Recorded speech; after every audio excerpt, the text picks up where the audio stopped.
എല്ലാവർക്കും മല്ലു ഡീപ് ഡൈവിന്റെ പുതിയൊരു വീഡിയോയിലേക്ക് സ്വാഗതം.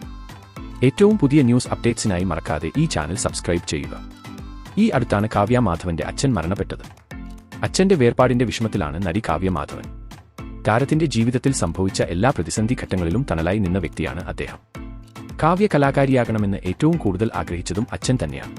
ബാലതാരമായി അഭിനയ രംഗത്തേക്ക് കടന്നുവന്ന് വളരെ പെട്ടെന്ന് തന്നെ ജനശ്രദ്ധ പിടിച്ചുപറ്റാനും തെന്നിന്ത്യ മുഴുവൻ അറിയപ്പെടുന്ന താരമാകാനും കാവ്യയ്ക്ക് സാധിച്ചു. എന്നാൽ കാവ്യയെ അഭിനയിപ്പിക്കണമെന്ന് അച്ഛനും അമ്മയും ആഗ്രഹിച്ചിരുന്നു. എങ്കിലും സിനിമാ ലോകത്തിന്റെ രണ്ടു വശങ്ങൾ മനസ്സിലാക്കാൻ അച്ഛനും അമ്മയ്ക്കും പലപ്പോഴും കഴിഞ്ഞിരുന്നില്ല.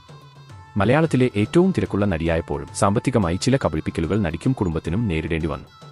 പറഞ്ഞുറപ്പിച്ച പ്രതിഫലം കാവ്യയ്ക്ക് ലഭിക്കാതെ പോയ സാഹചര്യവുമുണ്ടായി. ഒരിക്കൽ ഇതേക്കുറിച്ച് കാവ്യ സംസാരിച്ചിരുന്നു. താനും കുടുംബവും പണത്തിന്റെ കാര്യത്തിൽ കർക്കശം കാണിക്കുന്നവരല്ല എന്ന് കാവ്യ വ്യക്തമാക്കിയിരുന്നു. ഞങ്ങളുടെ ഫാമിലിയിൽ ആർക്കും അങ്ങനെ പിടിച്ചുവാങ്ങുന്ന സ്വഭാവമില്ല. ചിലപ്പോൾ പ്രൊഡ്യൂസർ വന്ന് കണ്ണൊക്കെ നിറഞ്ഞു പറയുമ്പോൾ എന്റെ അച്ഛനെ അമ്മയോ കണ്ണ് നിറഞ്ഞിട്ടുള്ള പൈസ നമുക്ക് വേണ്ട എന്ന് പറയും.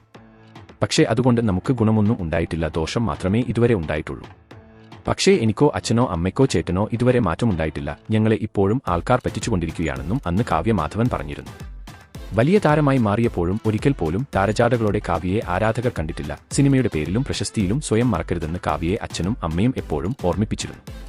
കുട്ടിക്കാലത്ത് കലോത്സവങ്ങളിൽ പങ്കെടുക്കുമ്പോൾ ഒരിക്കലും അച്ഛനും അമ്മയും തമ്മിൽ മത്സരബുദ്ധി ഉണ്ടാക്കിയില്ല എന്നും കാവ്യ ഒരിക്കൽ പറഞ്ഞിട്ടുണ്ട്. എന്നാൽ അച്ഛന്റെ മരണശേഷം മഞ്ജുവിന് എതിരായി വരുന്ന വിമർശങ്ങൾ ഒന്നും തന്നെ എതിർത്തുകൊണ്ട് ഇതുവരെ കാവ്യ എത്തിയിട്ടില്ല എന്നും വാസ്തവമാണ്. അപ്പോൾ ഇതുപോലത്തെ കൂടുതൽ ന്യൂസ് അപ്ഡേറ്റ്സിനായി ഈ ചാനൽ മറക്കാതെ സബ്സ്ക്രൈബ് ചെയ്യുക.